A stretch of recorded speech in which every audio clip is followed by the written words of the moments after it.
UNAM Seattle, el Centro de Estudios Mexicanos de la UNAM en Seattle.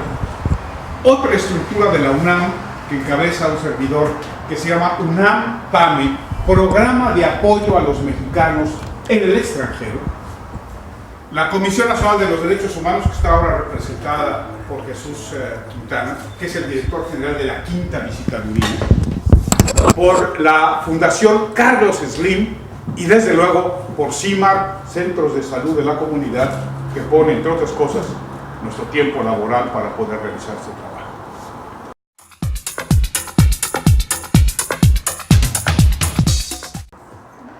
La Comisión Nacional de los Derechos Humanos es un organismo del Estado mexicano encargado de la protección de los derechos humanos en varios aspectos en México. Entonces formamos toda una estructura de Comisión Nacional de Derechos Humanos, más 32 comisiones en cada uno de los estados que se encarga de la protección de los derechos humanos cuando son violados por una autoridad del Estado mexicano o de cada uno de los estados, de una autoridad local. Esta es la Comisión Nacional y ese mandato que tenemos viene de la Constitución Política de los Estados Unidos Mexicanos.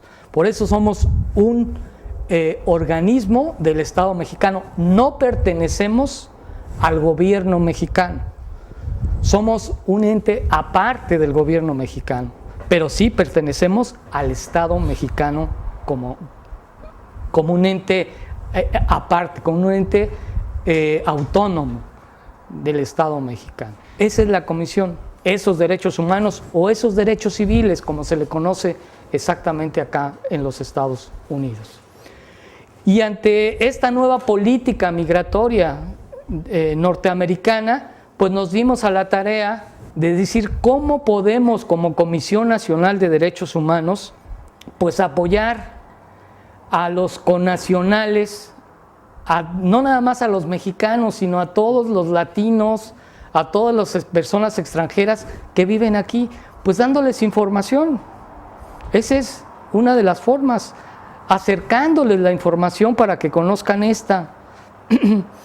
Y nosotros entonces nos dimos a la tarea de crear una página en donde se establece el plan es tener un plan. ¿Qué significa el plan es tener un plan?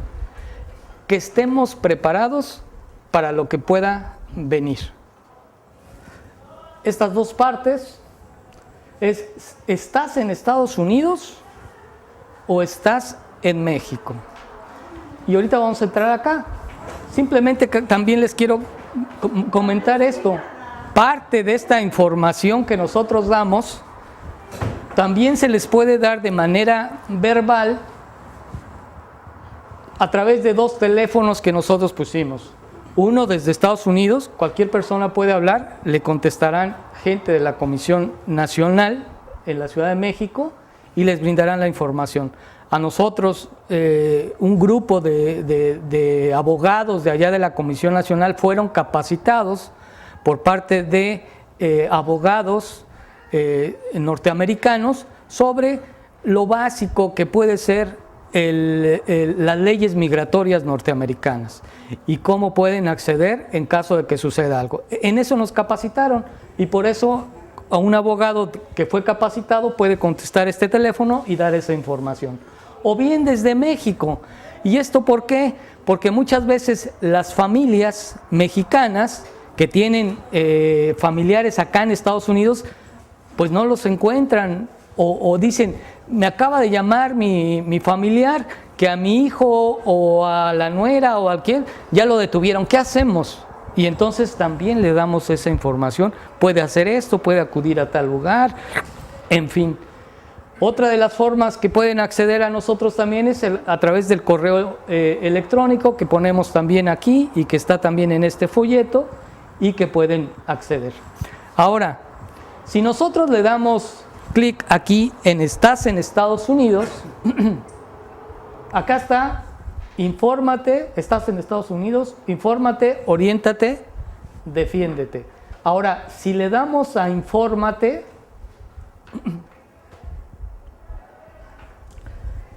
me salen también varios supuestos en que puede ser. Pero viene el segundo, que es conoce tus derechos. ¿Cuáles son tus derechos que tienes en determinados supuestos? Si le podemos dar ahí, clic. Ahí viene otras dos partes. Conoce tus derechos, esa es la información que la Comisión Nacional de Derechos Humanos creó a través de infografías. Ahorita vamos a ver una, que es decir, a través de lo que es, por favor, si le damos ahí, tienes derecho a guardar silencio, sea amable con la autoridad, no ponga resistencia, no firmes ningún documento, tienes derecho a una llamada. Es decir, le damos una información básica de lo que puede hacer esta persona. Nosotros pusimos aquí, esta es la Right Card para que las descargues. Es decir, la puedes llevar en tu billetera, en tu bolsa, y simplemente cuando te detenga un oficial, pues le muestras la Right Card para no hablar. Pero esa es la contribución que puede hacer la Comisión Nacional de Derechos Humanos, y mientras más se difunda por parte de ustedes, pues qué mejor. Y mientras más nos digan ustedes, hay que meterle esto, hay que ponerle lo otro, que ustedes conocen la situación acá, el licenciado Madrazo, tantas cuestiones que nos ha mencionado de cómo está la situación y que nosotros podemos apoyar en esto, lo haré. Es una de las prioridades, yo creo que la principal prioridad o la segunda principal prioridad que tiene el presidente de la Comisión Nacional de Derechos Humanos, el licenciado Luis Raúl González Pérez. El ver la forma en poder empoderar a nuestros mexicanos, poderles dar la información y poderlos apoyar. Esa es la labor que nosotros queremos hacer entonces acá.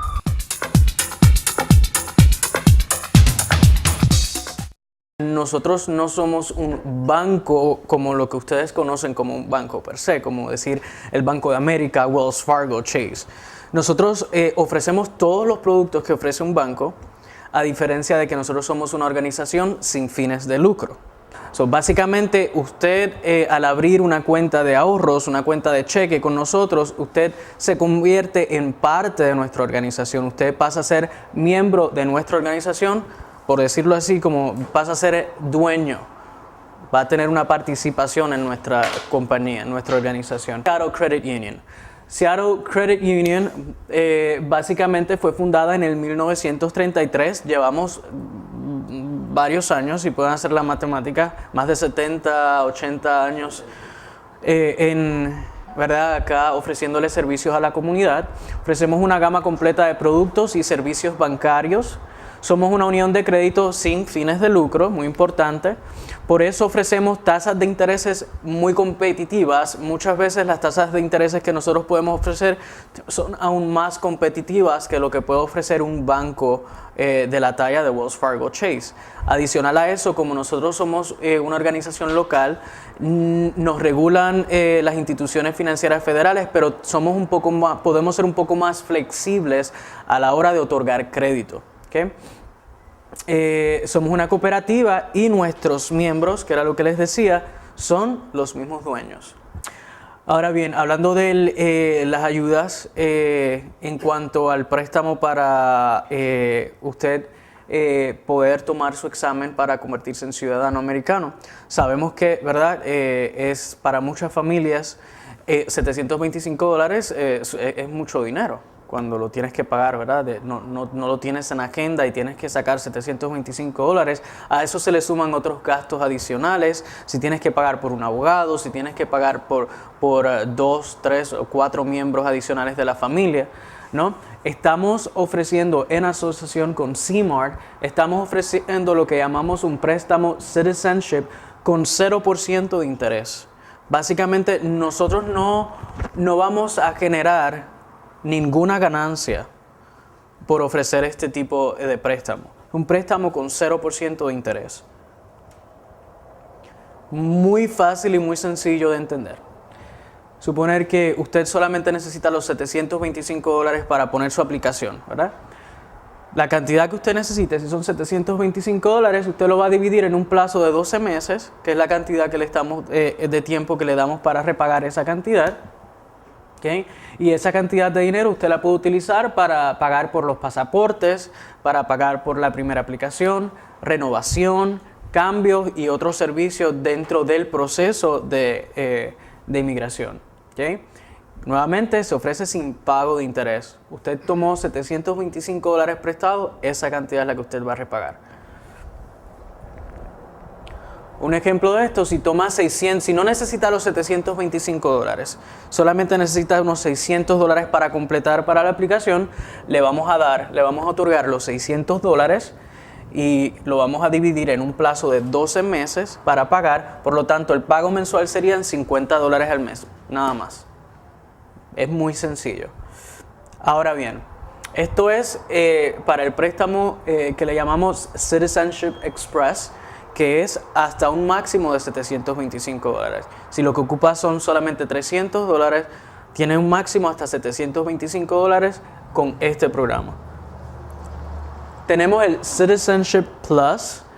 Ahí, si usted necesita más de $725, aquí el monto del préstamo va a fluctuar entre $726 a $4,000. Si usted tiene una familia que es grande, ¿no? Numerosa y necesita, obviamente pues va a necesitar mucho más dinero para poder, ¿verdad?, poner todas las aplicaciones. Ya para este tipo de préstamo, aquí le vamos a dar un plazo de hasta 24 meses para poder repagar este préstamo. Y igual lo puede utilizar para pagar pasaportes, primera aplicación, renovación, cambios y otros servicios relacionados al proceso de citizenship. Un ejemplo acá de cómo sería el pago mensual. Vamos a suponer que usted lo que necesita son unos $2,400 para poner todas las aplicaciones. $2,400 dividido entre 24 meses, el pago mensual serían unos $100 por mes. ¿Okay? Básicamente eso es toda nuestra presentación. Es muy sencillo, así que si usted conoce a alguna persona que necesita ayuda financiera para poder poner su aplicación, que no esperen más, que se comuniquen con nosotros porque con mucho gusto le vamos a ayudar. ¿Okay?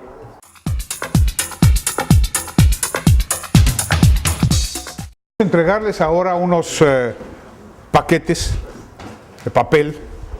Todavía utilizamos el papel, aunque desde luego cada día nos estamos volviendo más cibernéticos, pero todavía, por lo menos yo, ¿no?, necesito del apoyo del papel para poder entender varias de las cosas. Lo primero que tienen es la presentación PowerPoint que van a ver en papel, ¿no?, por si quieren hacer algunas anotaciones o recordar después algunos datos, algunas consideraciones. Aquí está, esto es lo primero que aparece en el paquete. Después, esto que dice Learn About the United States. Este es un documento que el propio USCIS ha facilitado y que explica con un poquito más de desarrollo cada una de las respuestas del examen de ciudadanía. De manera que si en algún momento ustedes quisieran tener más elementos para explicar algún concepto del programa de ciudadanía, lo encontrarían aquí. Y además, vocabularios para la parte del examen oral y del examen escrito. Algunos mapas de los Estados Unidos que van a tener que consultar, sobre todo para la parte histórica. Y luego Paco hizo su mejor esfuerzo por ponerles aquí una copia de la Declaración de Independencia. Qué bueno que a Jefferson le salió mejor, Paco, porque a ti no mucho, pero se las puso después en cristiano. Jefferson escribió en inglés. Las preguntas del examen, las 100 preguntas del examen en español y en inglés, y la versión de las 20 preguntas para cuando el examen se hace de manera resumida. La forma N400, que es la aplicación para la ciudadanía, que en su versión actual, ¿verdad, maestro Carmelo?, tiene 20 páginas.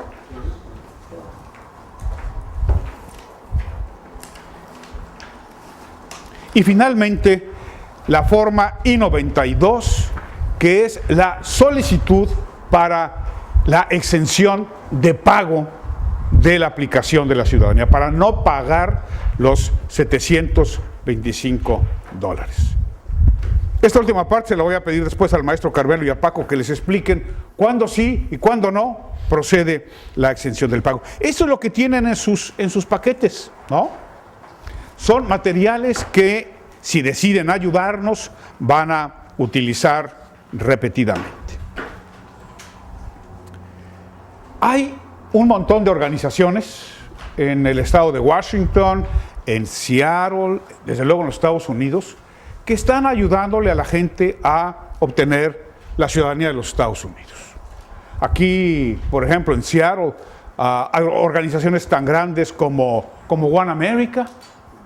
Varias de las organizaciones comunitarias de minorías trabajan en esto y lo hacen muy bien, la verdad, lo hacen muy bien. Esta que estamos presentando ahora tiene la característica de que vamos a enseñar a nuestros amigos a ser exitosos en su entrevista y en su examen de ciudadanía utilizando una página web. Y esta página web es la página accesolatino.org. Yo creo que varios de ustedes ya la consultaron, ¿no? Levanten la mano. O sea, todos navegaron en la página Acceso Latino. Ya saben de lo que les estoy hablando.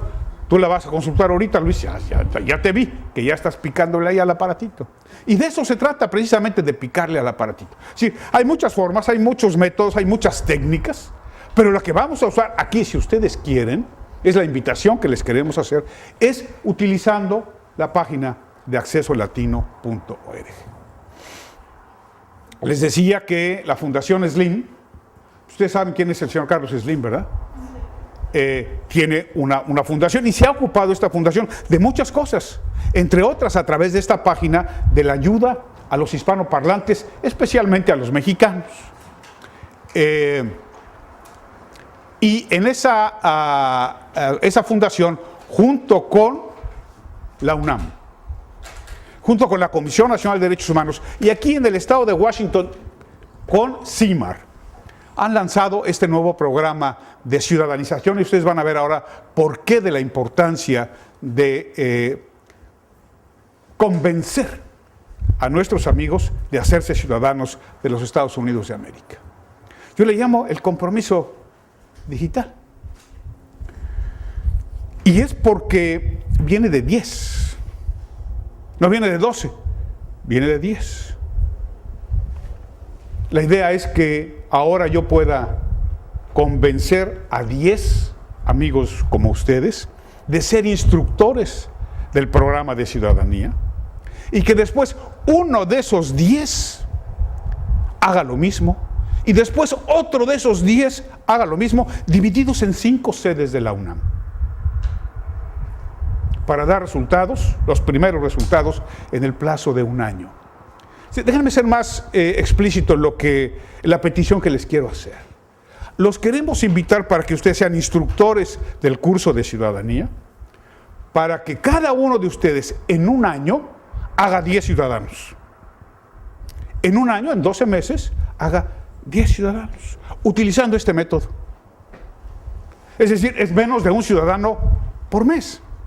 Y que alguno de esos 10, Paulina, quede suficientemente convencido para hacer lo que ustedes están haciendo ahora. Es decir, utilizar un crecimiento no solamente aritmético, sino geométrico, ¿verdad? Irnos más rápido. Y ustedes van a ver ahora por qué nos tenemos que ir más rápido.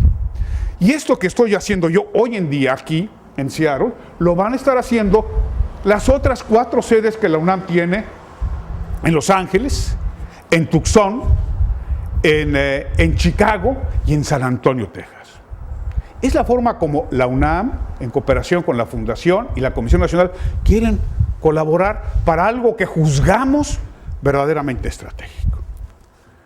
A lo largo de estos próximos minutos les voy a decir cuál es el plan del curso, cómo hemos pensado que se pueda diseñar una clase de ciudadanía con mucha flexibilidad. Es como lo hacemos el doctor Ed Dávila y yo en Tacoma, pero desde luego que ustedes pueden tener todas las adecuaciones, adaptaciones que juzguen convenientes. Vamos a hablar de por qué es importante la ciudadanización. Les voy a poner algunos ejemplos de contexto. No voy a desarrollar las 100 preguntas del examen porque nos salimos pasado mañana, ¿no? Pasado mañana. Pero siquiera 1 o 2 módulos, según la hora que sea, sobre todo explicarles cómo creemos nosotros que se puede desarrollar una clase. Y después, ojalá que tengan ustedes muchas preguntas y sobre todo que yo tenga capacidad de responderlas. Una adecuación, Janine. Yo no tengo partido político. Esta presentación no tiene partido político. No es ni azul ni es roja. Es latina. Es latina. Es fundamentalmente para apoyar a todos los candidatos hispanoparlantes que son residentes permanentes de los Estados Unidos para volverse ciudadanos. Sí hay una agenda latina atrás de esto, y cómo no, sería yo, francamente, sería un absurdo que habiendo hecho todo lo que he hecho en mi vida, ahora yo les voy a decir que es neutra en cuanto a su latinidad. No, está buscando apoyar fundamentalmente a los latinos y a los hispanos. Pero nuestros cursos, por ley, están abiertos a todos. Si los amigos de África del Este quieren venir a formarse con nosotros, son bienvenidos. La página de la Fundación SLIM, Acceso Latino, Miguel, está en inglés y en español, ¿verdad? Entonces, los que quieran hacerlo en inglés son perfectamente bienvenidos. El maestro Carmelo, que tiene casi 20 años como instructor de ciudadanía, ha tenido alumnos de no sé cuántas nacionalidades. Bueno, lo mismo aquí. Pero me parece que la respuesta que van a tener ustedes, si deciden dar este paso con nosotros, Janine, es fundamentalmente de gente que habla español. No solamente mexicanos, Jackie, no solamente mexicanos. Muchos de los ejemplos están mexicanizados, sí, pero yo creo que es muy fácil traducirlos al guatemalteco, al hondureño, al salvadoreño, al peruano, ¿no? Somos finalmente un pueblo con muchísimas semejanzas, también con nuestras diferencias, pero con muchísimas semejanzas sobre todo para esto. Ahora sí, Janine. ¿Cómo pensamos que se puede realizar este ejercicio? En 10 clases, de 2 horas cada una, utilizando la página accesolatino.org. Tienen que revisar antes de empezar a desarrollar las 100 preguntas del cuestionario y la lectura y la escritura. Tienen que revisar que las personas califiquen para ser ciudadanos. Yo a mis cursos les doy la bienvenida, y Ed Dávila también, a todos los que quieran, ¿no? No hay ninguna restricción para que puedan entrar y escuchar lo que decimos. Pero realmente el objetivo es hacer ciudadanos, ¿no? Ayudarles en el proceso de ciudadanización. Y algo muy importante, amigas y amigos.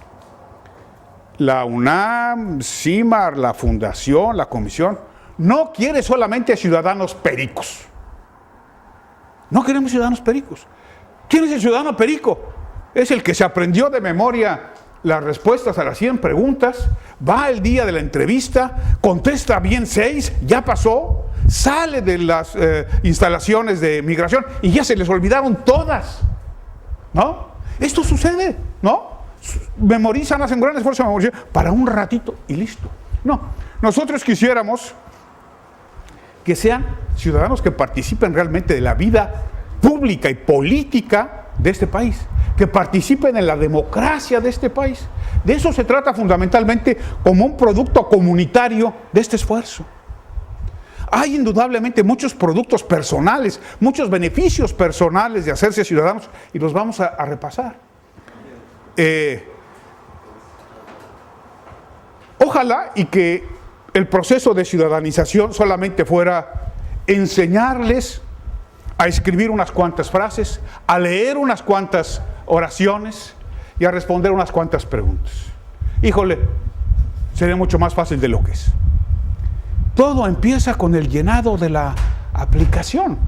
Y antes del llenado de la aplicación, en realmente verificar si los candidatos son candidatos a la ciudadanía de los Estados Unidos de América, A lo mejor son candidatos a la ciudadanía de cualquier otro país, pero no a la ciudadanía de los Estados Unidos. Entonces, lo que tenemos que hacer, si es que Paco logra echar a andar esta cosa, es revisar de la propia página de Acceso Latino cuáles son los requisitos para hacerse ciudadano.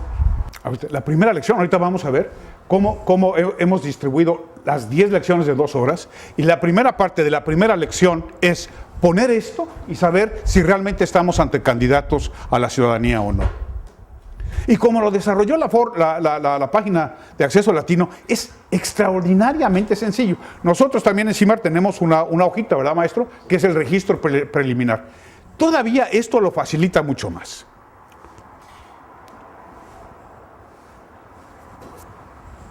Ciudadanízate, ¿verdad? Pues es la pestaña que tenemos que usar todos. Las otras pestañas son interesantísimas, por cierto, ¿no? Ya tenemos gente que está capacitándose para el empleo. Ninfa me acaba de contar. Utilizando esta página, y han podido ascender en la escalera laboral de manera sensible. Pero bueno, hay que entrar al registro, Paco, entrar. Entrar, exactamente. Si ya le conozco sus mañas, pues sí que...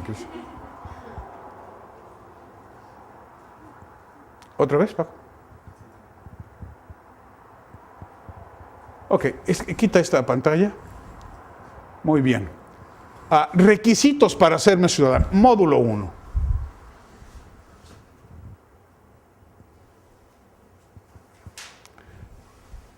¿Lo bajamos? Exactamente. Bueno, vamos a ver este. Nos los explica con monitos. ¿Cómo? ¿Tú sabes qué es explicarte las cosas con monitos? En México lo usamos mucho, ¿no, Luis? No, pues me lo explicaron con monitos. Esto se trata de explicar todo este proceso muy complejo con monitos. A ver el monito este.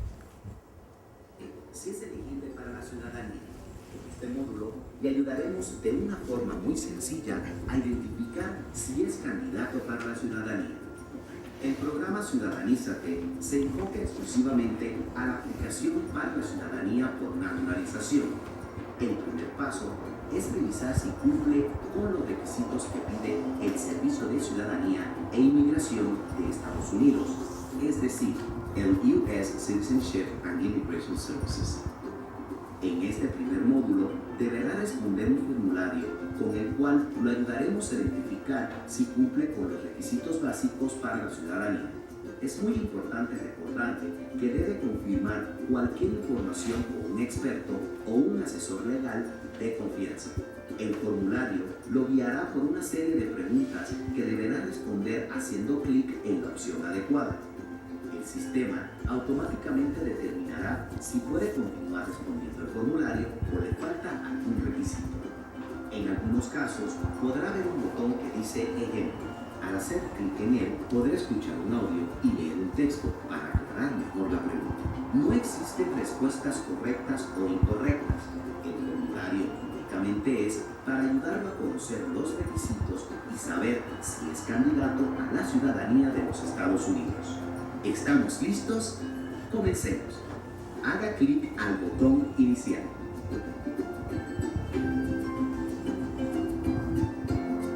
Exactamente. Tengo o tendré 18 años o más al momento de someter la forma de naturalización N400. Vamos a suponer que sí, que tenemos el primer requisito de los 18 años. Sí, Paco. Soy residente permanente, es decir, cuento con una Green Card o tarjeta verde. Respondamos que sí. Estoy casado o casada con un ciudadano estadounidense. Respondamos que no. Digo, no porque no pueda hacer, sino en este ejercicio. Y aquí son las 3 opciones, ¿no? Cuento con la Green Card hace más de 5 años, hace menos de 5 años. Vamos nada más a ensayar, por primera vez en esto, decirle que tenemos una con hace menos de 5 años. A ver qué dice. Existe una serie de requisitos que deberá cumplir antes de presentarse ante el Servicio de Ciudadanía e Inmigración de Estados Unidos, o USCIS por sus siglas en inglés. puede descargar el total de requisitos en un documento PDF, el cual podrá imprimir o guardar en su computadora haciendo clic al botón Requisitos. Una vez que conozca y cumpla con el total de los requisitos, podrá hacer la presentación de su forma N400, así como el examen y entrevista ante el USCIS. Y aquí lo que hace es ponérselos de manera más gráfica cuáles son esos requisitos. Y sobre la ayuda que le podemos brindar. Gracias por acercarse a Ciudadanízate. Fíjense cómo generalmente termina con esto lo tiene que consultar con un asesor legal de confianza. Hay dos tipos de asesores legales de confianza. Uno es el maestro Carmelo, ¿verdad? El maestro Carmelo con una calificación que se llama BIA Accreditation, acreditación del Buró de Apelaciones de Inmigración, sería la mejor traducción. Solamente una gente que tenga esta certificación o que sea un abogado experto en migración puede responsabilizarse de asesorarnos directamente con su firma en el llenado de la forma N400. Yo no soy un abogado experto en eso. Paco tampoco. De manera que nuestro proceso va a tener que pasar necesariamente por la revisión última de un abogado. Ya tenemos a los abogados. No todos ellos, pero a un buen número de abogados latinos que van a hacer este esfuerzo de revisar 10 formas N400 por año. Sus formas. Es decir, cada uno de ustedes va a tener un abogado que le va a revisar sus formas. Y hay formas que son muy fáciles, ¿verdad, maestro? Que a lo mejor en 15 minutos el abogado puede revisarlas. Hay otras que son muy complicadas. Pero todas tienen que pasar por este filtro de la revisión legal. Porque si no lo hacemos bien, el riesgo es que esa persona no solamente no va a ser ciudadano de los Estados Unidos, sino que muy posiblemente lo deporten. Sobre todo como están las cosas ahora, ¿verdad? Entonces, siempre va a tener que pasar por esta revisión. Y la página de Acceso Latino generalmente concluye estas dudas o estas cuestiones más complicadas diciendo, y tiene que recurrir a un asesor legal de confianza. Durante mi periodo como residente permanente, no he salido. Desde que soy residente legal permanente, he estado de manera presencial en los Estados Unidos por lo menos 30 meses. Sí, pues es la mitad del tiempo que nos exigen para ser ciudadanos, ¿verdad? 30 meses. Sí. He residido en un mismo domicilio por más de 3 meses. Ese es el otro requisito, ¿verdad? Sí. Mi domicilio pertenece al mismo distrito o estado donde aplicaré a la ciudadanía. Ya que vayan a presentar la N400, no se cambien de domicilio, hay que decirles, ahorita quédate ahí donde estás, aguanta a tu casero por más que sea muy pesado. Tengo forma de comprobar que he vivido en mi domicilio actual por más de 3 meses consecutivos. En nuestra zona, ¿en dónde están? ¿En dónde están esos ciudadanos potenciales? Y hay que invitarlos, pues si tienes uno o dos, José, a lo mejor hasta al Starbucks, ¿no? A una biblioteca pública, a un centro comunitario, ¿no? Lo importante es que tengan una laptop, ¿no? Y les puedan ahí poner, no necesito una pantalla ni una de estas cosas, que además no sirven mucho, sino una de estas pantallas, porque ahí mismo entre 2 y 3 lo pueden ver perfectamente. Si consiguen 10 al mismo tiempo, ya la hicieron, ya en 10 clases ya levantaron el problema, ¿no? No el problema, sino la oportunidad. Me considero una persona de buen carácter moral. Ándale, pues.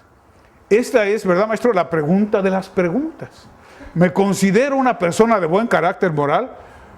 Sí, puede ser, es tan subjetivo esto, que puede ser que Jack el Destripador se haya considerado una persona de buen carácter moral, ¿no?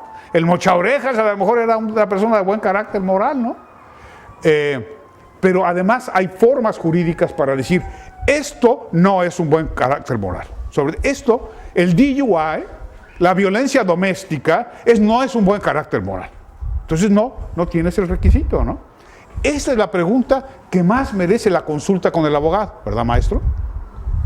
Ahí es donde más frecuentemente tenemos que buscar al experto para que nos diga, en mi récord criminal está que me pasé un alto en el año 2007, me pasé el alto impunemente, me detuvieron y me levantaron una infracción. ¿esto me va a impedir volverme ciudadano? Generalmente no pagar el parquímetro no es problema, generalmente, pero conducir bajo los efectos sí. Y desafortunadamente mucha de nuestra gente todavía no entiende, ¿no? Que no es como en Chiconautla, que si se echan tres y los para la patrulla, le invitan uno al patrullero y se acabó, ¿no? Aquí sí es algo muy penado, ¿no? Muy grave. Ok, entonces, ¿me considero una persona de buen carácter moral? Sí. Me considero una persona honesta. Pues ponle que sí. Es otra cosa también muy subjetiva. Una persona honesta, no solamente eres honesto si no cometiste lavado de dinero o si no te robaste un banco, ¿no? También el tema de la honestidad es algo que pudiera complicarse y que necesita un criterio jurídico. ¿Cuento con un récord criminal? Esto es más fácil contestarlo, ¿no? Bueno, pues si no me agarró nunca la patrulla y si nunca tuve que ir a una corte y delante de un juez, es muy posible que yo no tenga un récord criminal. Entonces, ¿cuento con un récord criminal? No.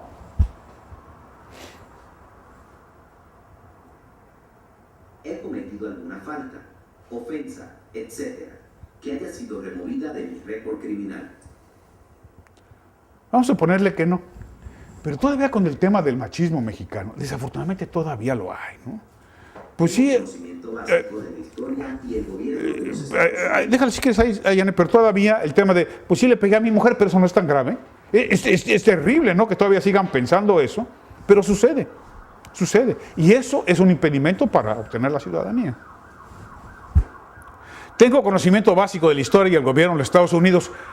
Cuando hacen la forma N400, generalmente no. Pero durante el curso del entrenamiento y hasta que llegan a su entrevista, tienen ese conocimiento básico del idioma y tienen el conocimiento básico de la historia, la geografía y el civismo. Y si toman el curso aquí, mucho mejor que los propios americanos. Te apuesto que sí. Entonces, ¿tengo conocimiento básico? Sí.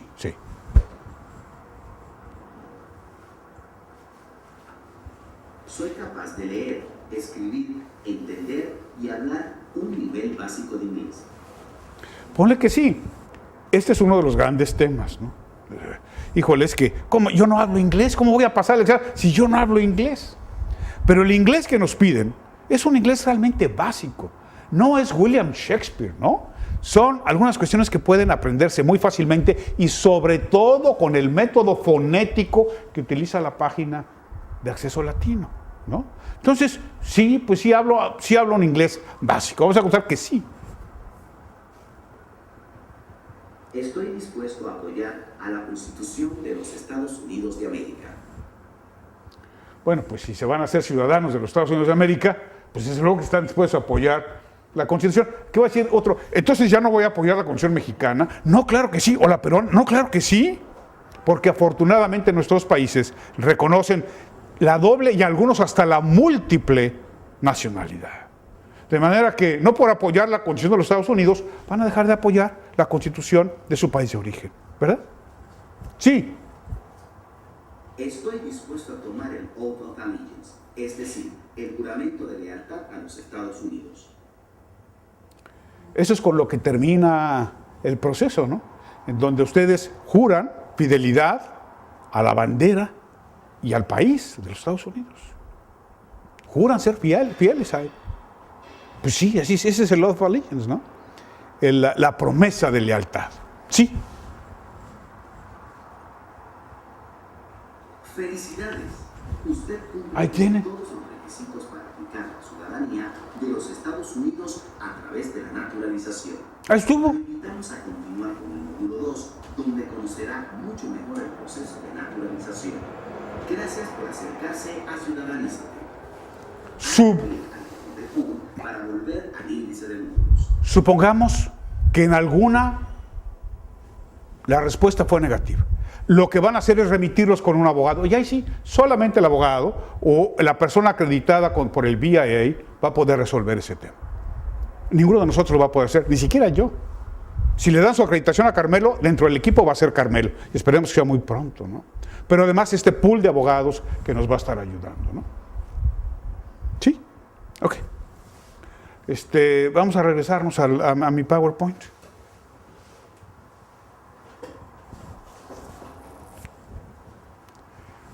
¿qué hacemos durante una clase de 2 horas? Los primeros 15 minutos nosotros los usamos. Ed Dávila, que ya se va porque tiene que... Pero es el maestro de ciudadanía en Tacoma. Gracias, Ed. Gracias por venir. Usamos los primeros 15 minutos de la experiencia que les queremos transmitir para darle confianza y seguridad a nuestras gentes. Yo diría, ¿cuál es el principal obstáculo que tenemos los latinos, los mexicanos, para dar el paso de la ciudadanización? La falta de confianza en nosotros mismos. Entonces, los primeros 15 minutos utilizamos herramientas cognitivas básicas para darles esa confianza, para mejorar su imagen de sí mismos, ¿no? Y para que digan con toda firmeza y claridad que sí, que se van a ser ciudadanos de los Estados Unidos y que no tienen ninguna duda de eso. Ahorita les decimos cómo logramos esto. Luego, 30 minutos de la explicación del contexto. Esto es lo que les quería yo enfatizar. No queremos ciudadanos pericos, que solamente repitan como autómatas, ¿verdad? Ahí en su jaulita, con su lechuguita, las 100 preguntas. No queremos que entiendan, ¿no? Hay una razón de ser de esas preguntas, que es la participación en la vida política y democrática de este país. Y queremos que participen. Nos urge que los ciudadanos participen. Ahorita van a ver cómo no participan como quisiéramos. Luego, 1 hora, 60 minutos, es la explicación de un conjunto de preguntas del cuestionario. Son 100 preguntas. Y uno diría, bueno, pues me voy de 10 en 10. No es tan automático. Lo que nosotros proponemos, ustedes lo verán, es dividirlos por temas, ¿no? Hoy de la pregunta 1 a la 11 o a la 15, pues a lo mejor es un solo tema, pero luego de la 14 a la 36 es otro tema, o de la 38 a la 59, ¿no? Entonces tratamos de englobarlos y aquí les decimos ahorita cómo se pueden dividir temáticamente esas preguntas. Y luego 15 minutos, el examen de lectura y escritura. Lo que les van a poner enfrente es 3 párrafos y les va a decir el oficial de inmigración, a ver, léeme estos párrafos. Con uno que lean bien, ya le hicieron, con uno de 3. Escribe estas 3 frases, ¿no? I love the United States of America, the great country, the wonderful nation. Escríbelo, ya, listo. Una frasecita de 3, ¿ok? Entonces, los últimos 15 minutos hay que practicar. ¿No las pusimos aquí, Paco? ¿No, verdad? Por ahí está, ¿verdad? Cosas que incluso el maestro Carmelo a lo largo de los años ha venido pergeñando, ¿no?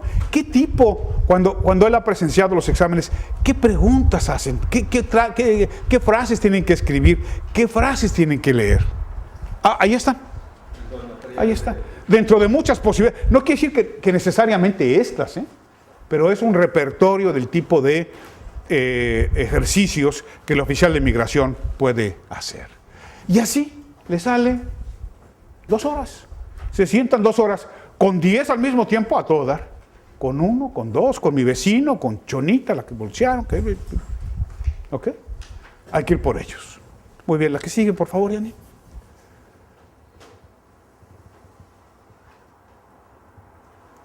Sí, y esta necesidad, bueno, ¿por qué buscar que nuestra gente se haga ciudadanos? ¿Por qué nosotros mismos hacernos ciudadanos? Esta es la causa, ¿no? Y creo que si le entendemos a esto, nos vamos a motivar realmente para ciudadanizarnos y hacer que la gente se ciudadanice. ¿Qué es los Estados Unidos hoy? Son 321.790.000 residentes de los Estados Unidos. Este es el tamaño de los Estados Unidos. Es el 3er país más poblado de la Tierra. Así nomás, el 3º. Los 2 primeros nos llevan por mucho. Pues son China e India, ¿no? 1.500 y 1.300 millones de personas. ¿Cuánto es eso en pesetas? Todas, ¿no? ¿Cuál es el promedio de la edad de la población en Estados Unidos hoy por hoy?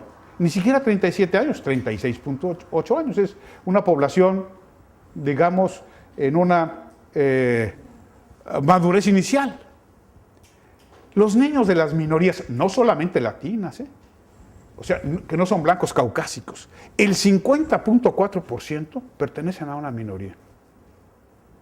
Vean ustedes cómo va a cambiar la demografía de este país. Por eso es que a veces las respuestas de muchos gobernantes o políticos son respuestas un poco esquizofrénicas, ¿no?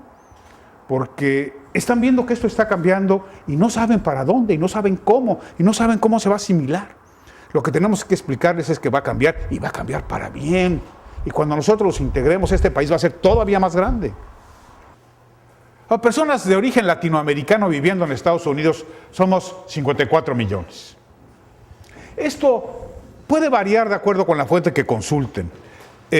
Mi fuente es el Migration Policy Institute, que creo que es el think tank más serio que hay en el país en temas de migración, pero algunas cosas, por ejemplo, más mexicanas o latinas, las saqué del Pew Hispanic. Entonces, 54 millones de personas de origen latinoamericano, 2/3 partes somos de Chiconautla, ¿no? O sea, 37.7, casi 38 millones somos mexicanos. Y de los mexicanos que vivimos en Estados Unidos, 11.4 millones nacimos en México. Los demás ya son ciudadanos de los Estados Unidos, no nos preocupan. Nos preocupan estos 11.4 millones que nacimos en México y por tanto tendremos que ser sujetos del proceso de naturalización para convertirnos en ciudadanos de los Estados Unidos. Qué padres somos muchos aquí, ¿verdad? Somos muchos mexicanos. Esa es una forma de leerlo, ¿no? Pero la otra es, qué fracaso hemos sido, ¿no? Que no hemos podido retener en México al 9% de todos los mexicanos. Los mexicanos constituimos el grupo de inmigrantes más numeroso en Estados Unidos. Somos el 28% del total de la inmigración histórica de los Estados Unidos. O sea, no, que no nos cuenten de los italianos, que no nos cuenten de los irlandeses, que no nos cuenten de los alemanes. Somos el 28% histórico de la migración a los Estados Unidos. El español es la segunda lengua más utilizada en Estados Unidos. ¿Cómo no vamos a usar una página web en español? ¿Y quién nos dice que no? Creo que tenemos suficientes títulos numéricos como para decir, sí, lo vamos a hacer en español, ¿y qué? Pues ya 24,000 millones de dólares manda nuestra gente que trabaja aquí a México. 24,000 millones de dólares. ¿Cuánto es eso en pesetas? Le preguntaron al español y tuve que contestar que todas, ¿no? Que todas. Esto es un dato importante. El ingreso medio anual de una familia inmigrante mexicana son 34,000 dólares. O sea, 14,000 dólares menos que el promedio de una familia, de cualquier otra familia en los Estados Unidos, ¿no? El promedio general de los Estados Unidos. Pero lo que todavía me pareció más difícil es el ingreso personal anual de un mexicano en promedio, que es de 20,000 dólares. O sea, la familia puede reunir 34,000 dólares, pero el ingreso individual del principal proveedor de la familia son 20,000 dólares. Cuando les dicen, esto te va a costar 797 dólares, la pregunta es, ¿de dónde voy a sacar? Pues si yo gané 20,000 dólares al año. O sea, ¿qué dejo de hacer? Dejo de comer, dejo de atender las necesidades básicas de mi familia, no me transporto me voy a pie a mi trabajo. ¿Qué? ¿No? ¿A qué le corto para hacerme ciudadano? De ahí la importancia de lo que ustedes escucharon de el Seattle Credit Union. La comunidad mexicana es la que tiene los niveles educativos más bajos, pero por mucho. La mexicana y la centroamericana, el Triángulo del Norte, Guatemala, Honduras y El Salvador, ¿no? Si lo comparamos incluso con otros países latinoamericanos, están mucho mejor que nosotros los mexicanos. Y la edad promedio, este es otro dato muy interesante, es solamente de 25 años, ¿no? O sea, somos una población mucho más joven, la que reside aquí, en comparación con la media en general de los Estados Unidos. La que sigue. Bueno, ahí hay una serie, nos podemos ir más rápido en eso. Pero esto sí es muy importante. Los últimos datos oficiales son del año 2013. No son del año 2016, son del año 2013. Los oficiales. Hay muchas estimaciones. Yo me quedé con los datos oficiales, ¿no? Porque además no han variado tanto. Un poquito el año pasado, en donde se aceleró un poquito más el proceso de ciudadanización por las elecciones. Siempre el año anterior a unas elecciones generales hay un poquito más de residentes permanentes y de ciudadanos. Pero en fin, en el año 2013 había en todo el país 13.100.000 residentes permanentes legales. De esos, 8.8 millones tenían todos los requisitos para aplicar por la ciudadanía. Ya habían pasado los 5 años, tenían un modo honesto de vivir, no tenían un récord criminal, habían vivido más de 6 meses, todo lo que ustedes ya escucharon. 8.8. Además, tenían 13 años o menos con su tarjeta verde. No es que sempiternamente hubieran vivido con su tarjeta verde, eran realmente más o menos residentes permanentes recientes. De esos 8.8 millones, 3.280.000 mexicanos, 3.280.000 eran mexicanos, de esos 8.8 millones. 3.2 millones mexicanos. Y 2.7 millones tenían los requisitos para ser ciudadanos. Este es el dato mágico que tenemos. El tamaño de la criatura son 2.7 millones. Son los mexicanos que ya tienen todos los requisitos, todos, para ser ciudadanos y no lo han hecho. Pero además un mexicano se tarda el doble del tiempo en hacerse ciudadano si lo compara con incluso hermanos centroamericanos o sudamericanos. El mexicano se tarda más de 10 años después de tener la tarjeta verde en decidir iniciar el proceso de ciudadanización. Este es el número mágico, ¿no? En promedio, cada año, 100.000 mexicanos concluyen el proceso de naturalización y obtienen la ciudadanía norteamericana. Este último año, dicen que fueron 152.000. Un poquito más, porque era un año previo a las elecciones. Pero aún así, para poner los números muy cuadrados, Janine, si nosotros seguimos haciendo 100.000 ciudadanos por año y la cifra que tenemos que alcanzar es 2.670.000, si Pitágoras no se equivocó, nos vamos a tardar 26 años y 7 meses, sin contar los nuevos, ¿verdad? ¿No, José? Y podemos aguantar, como están las cosas, podemos aguantar 26 años, 7 meses. O a lo mejor esto no es un factor que resuelva los problemas, pero yo creo que sí los resuelve. Yo creo que sí los resuelve. A ver si es cierto, con la siguiente lámina podemos ver si lo resuelve o no. Miren, ahí están los estados que tienen el mayor número de LPRs, de residentes permanentes legales. Por mucho, California, 28%, Nueva York casi el 12%, Texas casi el 12%, Florida el 9.5%, New Jersey el 4.1%, Illinois el 4.3%, Washington, nosotros, el 2%. Y fíjense, Arizona lo mismo que nosotros, 2%. 2% de residentes permanentes listos para hacerse ciudadanos. ¿Cuánto es esto en números, no? No en porcentajes. Vamos a Illinois, sobre todo Chicago, ¿no? En Chicago creo que hay unas comunidades muy grandes de mexicanos.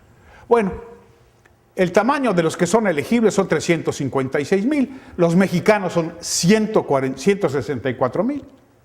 Los centroamericanos 10.000, los caribeños y sudamericanos otros 16.000. Súmele, ¿no? 46, 49, 54%.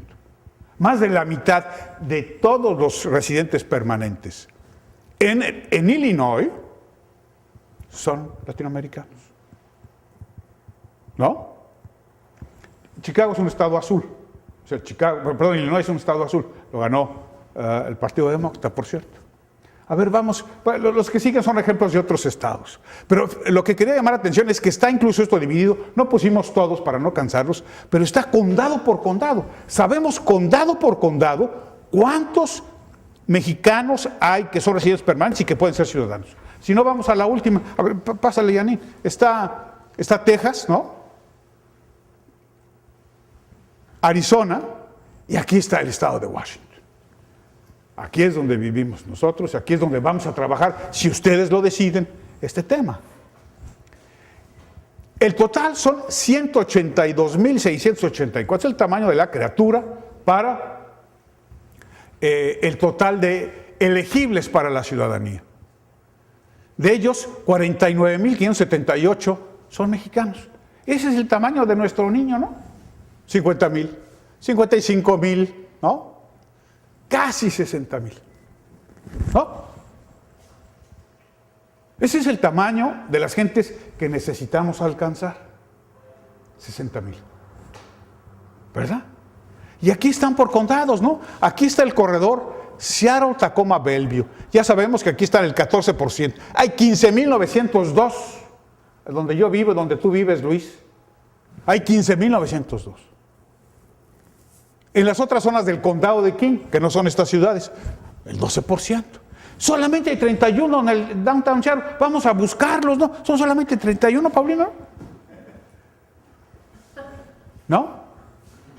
En Skagit, ¿no? Skagit Valley. ¿No es ahí donde los tulipanes? No son de Holanda, son de Skagit Valley. ¿Verdad, Miguel? Pues ahí están, ¿no? Pues hay que ir tras de ellos. El que sí. Este es un dato que me parecía muy interesante, Yakima, ¿no? José, mira el tamaño de la criatura. El 92% de todos los que son elegibles en Yakima son mexicanos. Pues ¿cómo no? Pues son los campesinos que están en la agricultura, ¿no, Carmelo? Pues ahí está, ya sabemos, son 10.600. Estos no son datos que yo inventé ni Paco, ¿no? Esto es USCIS, United States Citizenship and Immigration Services. O sea, son cifras oficiales del gobierno, ¿no? Este es el tamaño del asunto que tenemos enfrente. Por lo que se refiere a Washington, ¿no? La que sigue, ¿no? No me voy a detener mucho en los temas electorales porque ya están cansados. Pero piensen en esto, el voto latino en las últimas elecciones solo representó el 11% de la votación. Las cifras más pesimistas que yo leí el año antes del 8 de noviembre calculaban, las más pesimistas, que iba a votar el 12% de la población. Bueno, pues los resultados todavía fueron peores que los más pesimistas, ¿no? Ni siquiera alcanzamos el 12%. Pero eso no es un tema nuestro, ¿eh? Eso es un tema de los partidos políticos.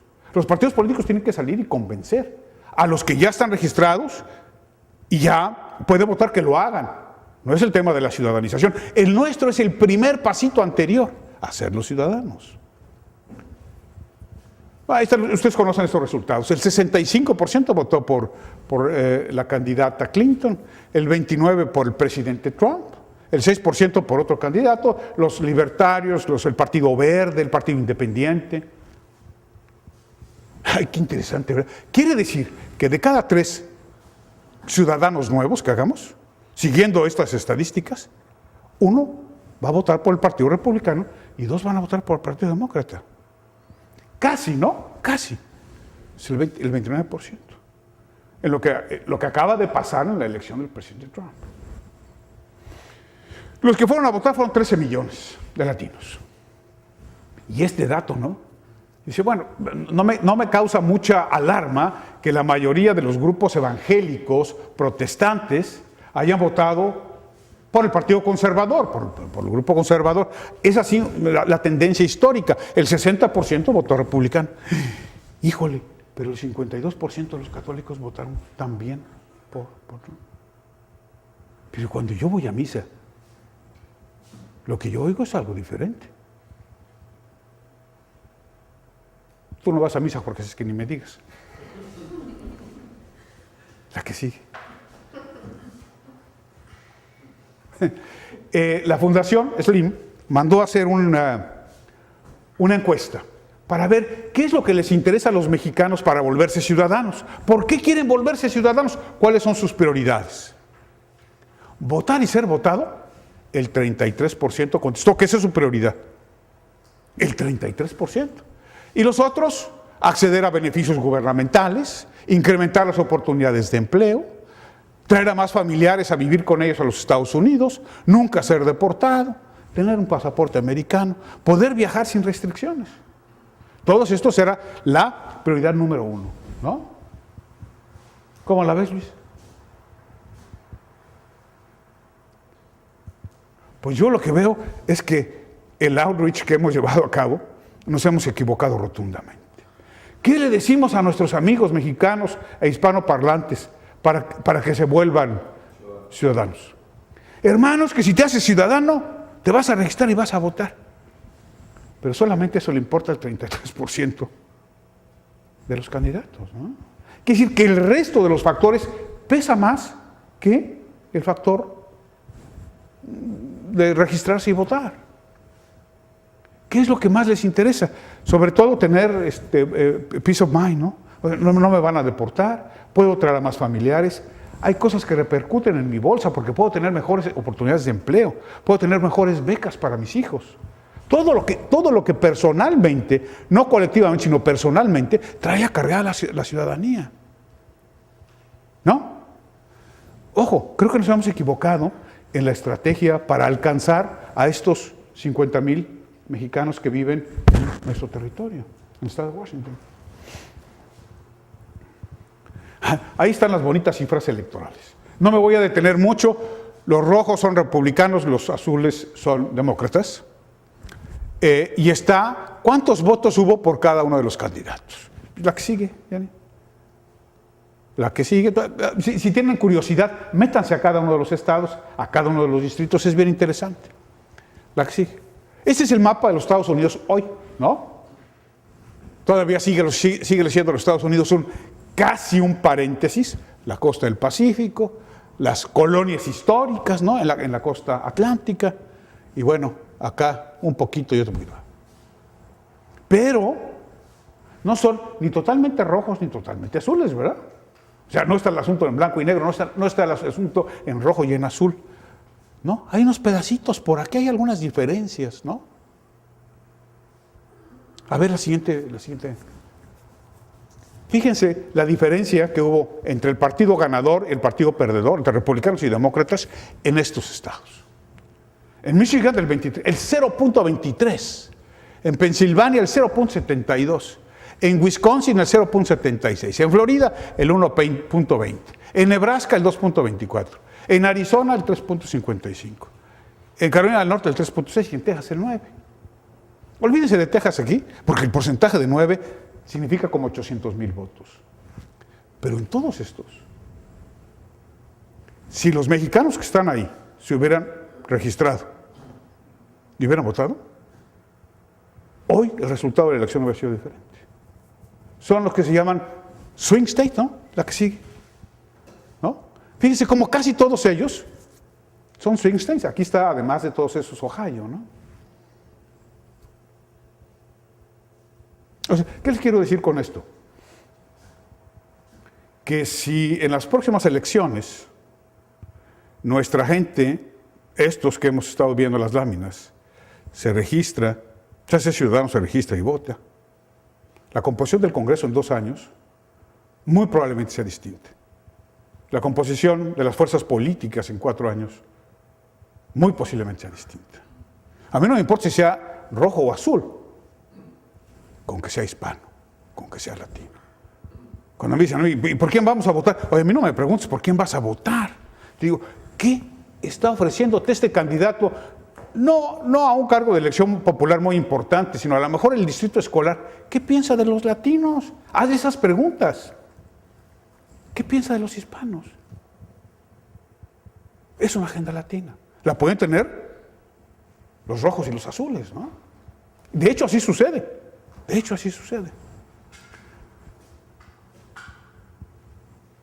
Entonces, ¿por qué no nos hacemos ciudadanos? ¿O por qué nos tardamos el doble de los demás en hacernos ciudadanos? 1, tenemos un outreach equivocado, una aproximación equivocada. 2, el costo ya vimos, ¿no? Pues el costo es una lana. Pero ahí está Seattle Credit Union que nos puede ayudar a resolver el tema del costo.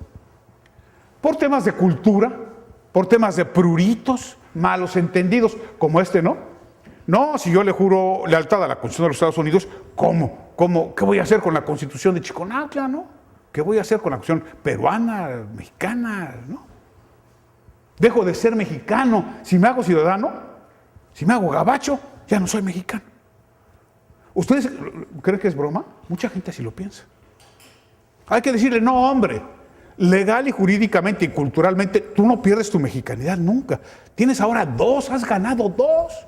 Tienes 2 pasaportes. ¿Sí? Y las otras razones para la ciudadanización, bueno, la reunificación familiar es muy importante. Eso le atrae muchísimo a la gente.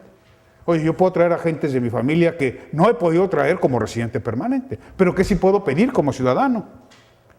Y como les decía, mejores empleos, me gustaría trabajar en el servicio postal o en un aeropuerto. Tienes que ser ciudadano.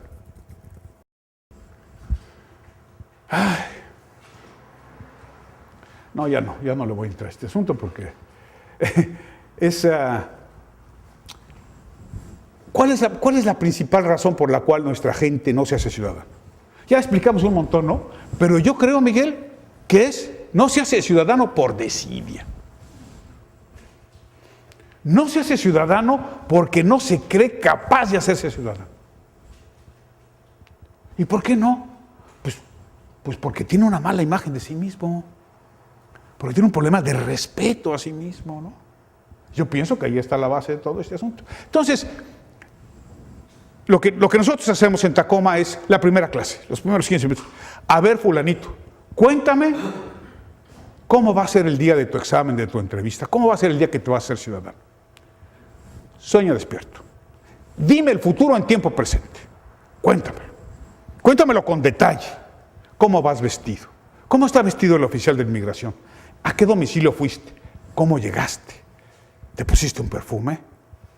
¿Cómo era la recepción? ¿Cómo era la sala donde te recibieron?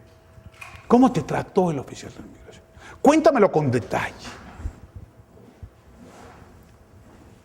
Sueña con los ojos abiertos, ¿no? Dime el futuro ahorita. Ya tengo una visión. Ya tengo una visión, Chucho. ¿Así va a ser? Pues ahora repítela, y repítela, y repítela. Ese sueño, apodérate de ese sueño, sobre todo cuando el sueño tiene fibras emotivas, ¿no? Apodérate de ese sueño, ¿verdad, Janine? Y repítelo, y repítelo, y repítelo, junto con algunas afirmaciones.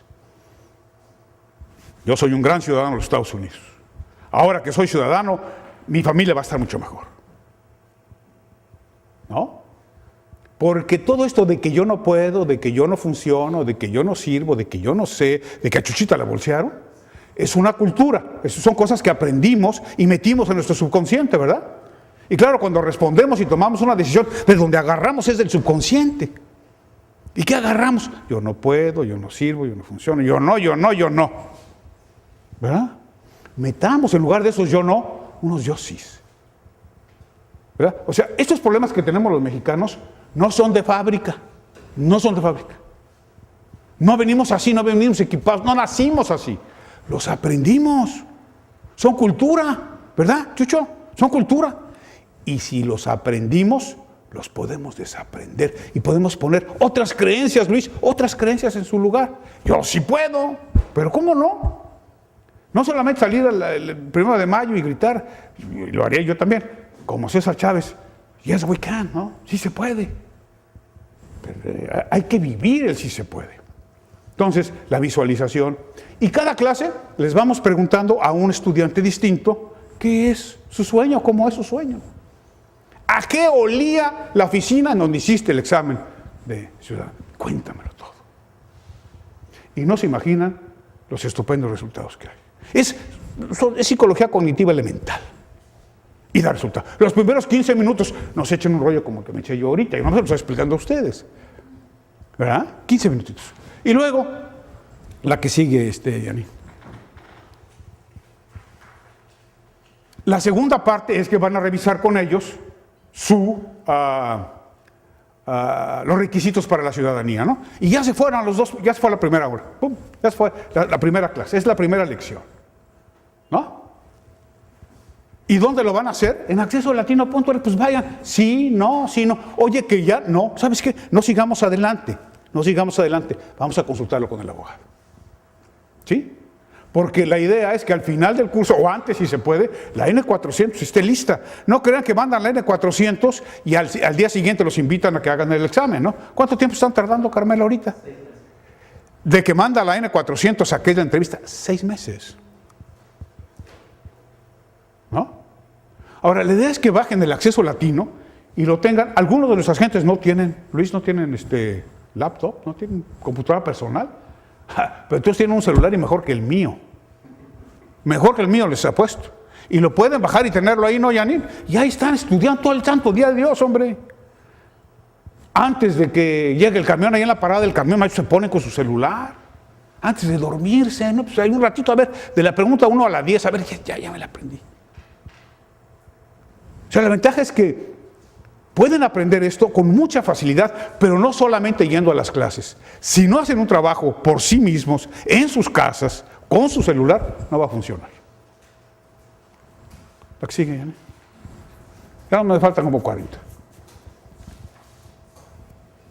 Yo les decía que hay que ponerles el contexto. Si les ponemos la página de la fundación, está muy bien y los vamos a enseñar a contestar las preguntas, pero se les va a olvidar al minuto siguiente, ¿no? Entonces hay que darles un contexto. Esta es la segunda lección que nosotros proponemos. Contestar de la pregunta 1 a la 10 del cuestionario, pero con un contexto. ¿Cuáles son los temas de la pregunta 1 a la 10? El Estado de Derecho, la Constitución, los derechos humanos, que aquí le llaman derechos civiles, y la independencia hasta la Declaración de Independencia. Entonces, ¿qué es lo que yo les diría como contexto a los estudiantes de la lección número 2? La que sigue. ¿Cuál es la ley suprema de la Unión? La primera pregunta, ¿no? ¿Cuál es la ley suprema de la Unión? La Constitución. ¿Y qué es la Constitución? Bueno, pues la Constitución es ese instrumento jurídico que tiene cómo funciona el gobierno, por una parte, cómo funciona el gobierno, cómo está establecido el gobierno, por una parte, y los derechos básicos de las personas, por lo otro.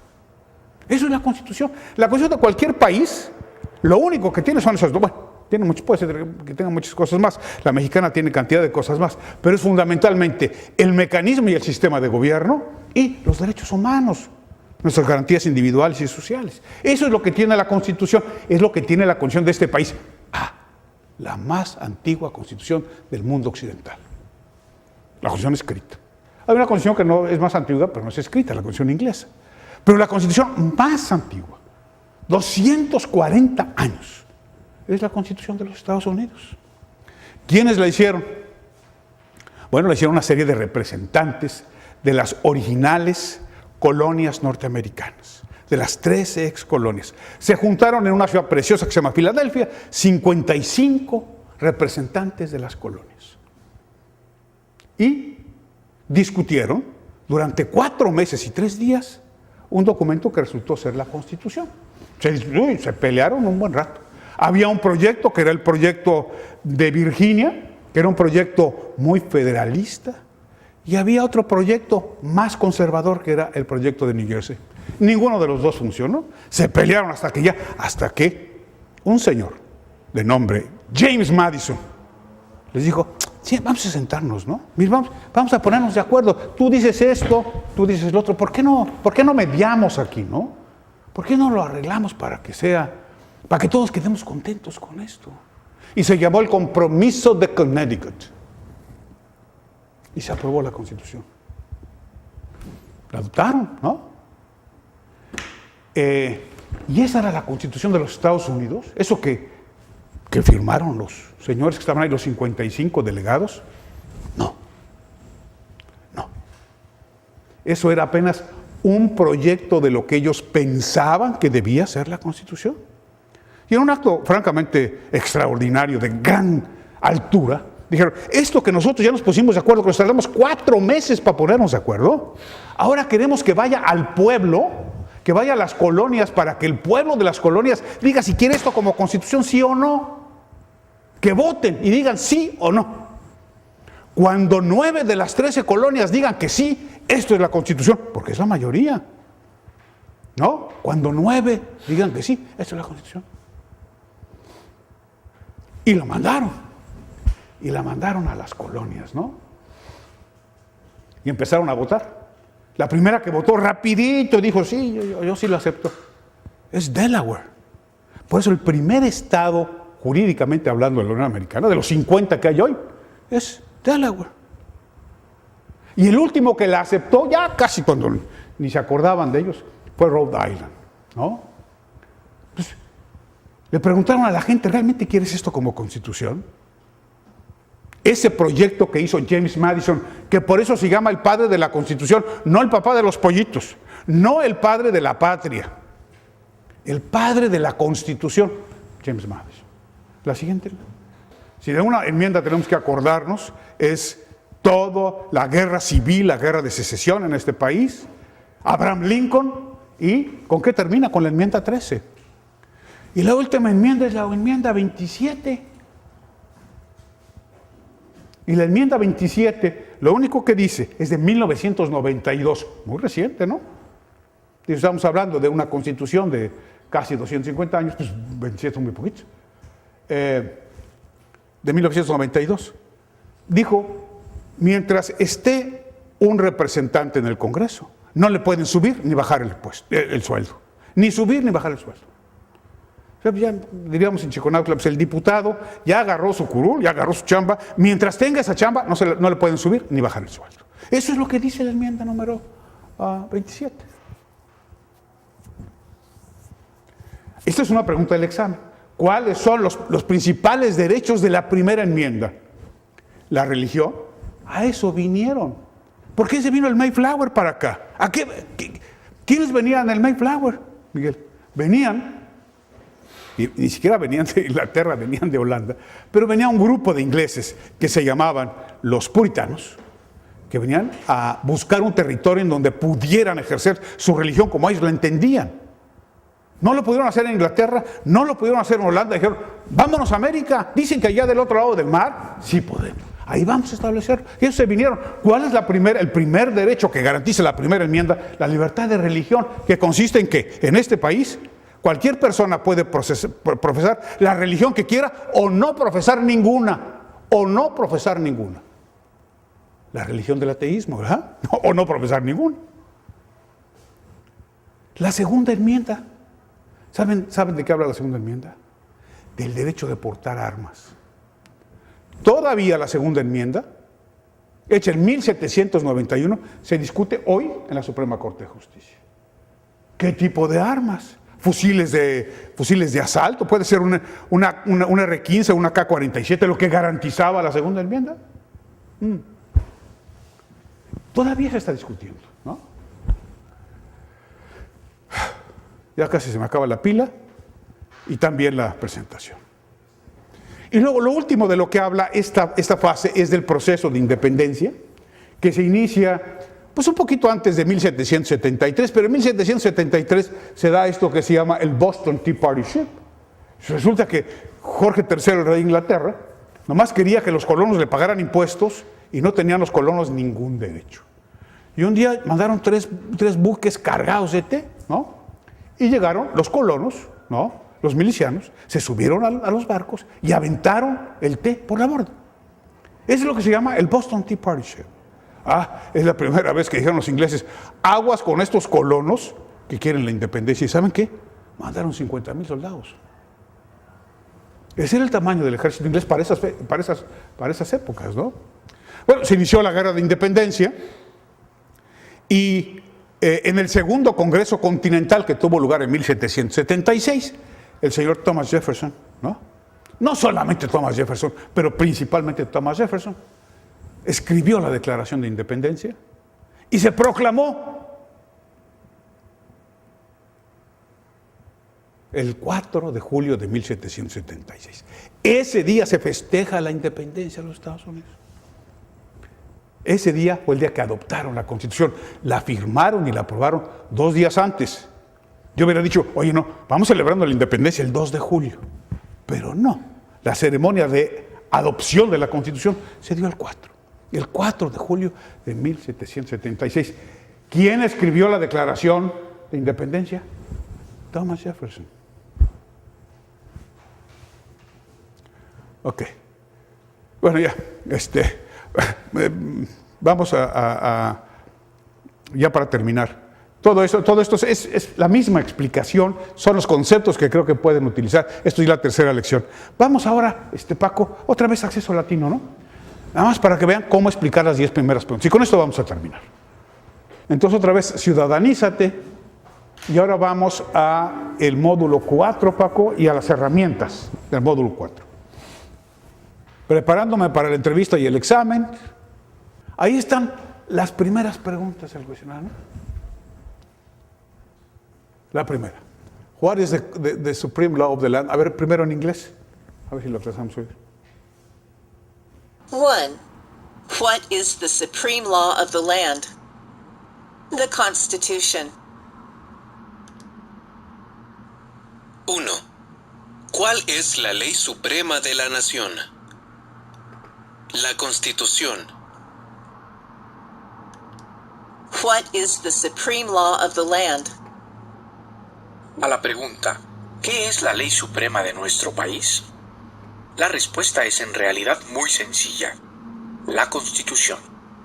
Recuerde que la Constitución es un documento en donde se encuentran todas las leyes que protegen a nuestro país y sus ciudadanos.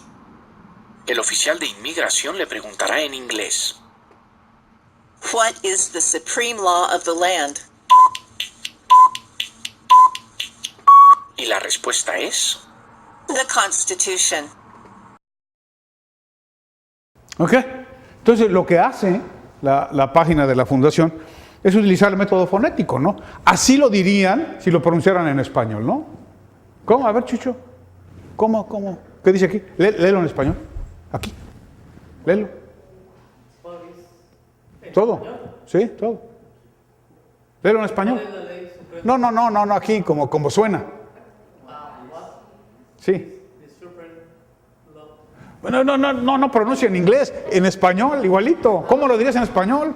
No pronuncies como Shakespeare, pronuncia como Cervantes. ¿La ley suprema? No, hombre. Yo diría, mira, ¿no? What is the supreme law of the land?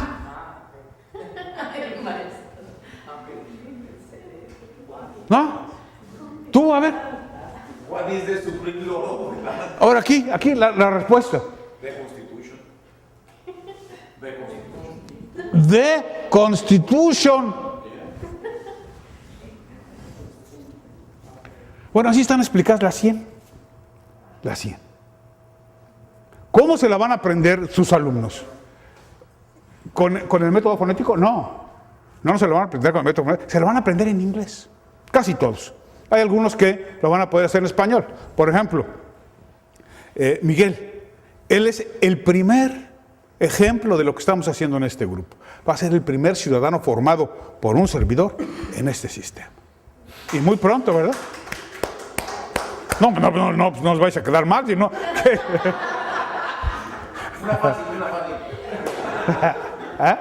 Ya se sabe esas y muchas más, ¿no? El tema susil es nada más para recordar cómo suena con la memoria auditiva que tenemos todos los seres humanos. Yo no mucho porque estoy medio sordo, pero hay que utilizar el método fonético. Nuestra gente utiliza el método fonético. Decirlo como si lo estuviera pronunciando en español.